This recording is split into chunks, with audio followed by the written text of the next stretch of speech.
একটি high speed train ছাড়ার সময় নিজের সঙ্গীদের জন্য অপেক্ষা করতে গিয়ে পা দিয়ে ট্রেনের দরজা আটকে রাখেন এক নারী। সোশ্যাল মিডিয়ায় ভাইরাল হওয়া এক ভিডিওতে দেখা যায় ওই নারী পা দিয়ে ট্রেনের দরজা খোলা রাখার চেষ্টা করছেন এবং কিছুক্ষণের মধ্যে তার সঙ্গীরা ট্রেনের দিকে দৌড়ে আসছেন।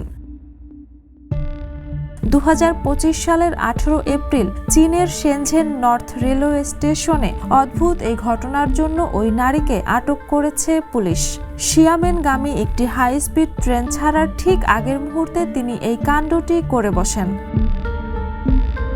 গুয়াংশেন রেলওয়ে কর্তৃপক্ষ জানায় ট্রেন ছাড়ার মুহূর্তে কর্মীরা তাকে সরে যেতে বললেও তিনি তা মানেননি। তবে শেষ পর্যন্ত ওই নারীর সঙ্গীরা ট্রেনে উঠতে সক্ষম হন এবং ট্রেনটি কোনো বিলম্ব ছাড়াই গন্তব্যের উদ্দেশ্যে যাত্রা শুরু করে।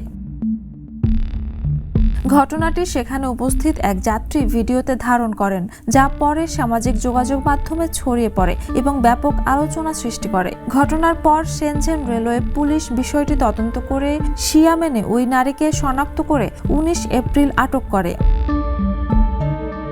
যদিও ঘটনাটি পুরনো, কিন্তু নতুন করে ভাইরাল হয়ে আবারও আলোচনার জন্ম দিয়েছে। পুলিশের জিজ্ঞাসাবাদে ওই নারী তার আচরণের কথা স্বীকার করেছেন এবং দুঃখ প্রকাশ করেছেন। কর্তৃপক্ষ বলছে এমন দায়িত্বজ্ঞানহীন আচরণ গণপরিবহনের স্বাভাবিক কার্যক্রম ব্যাহত করে।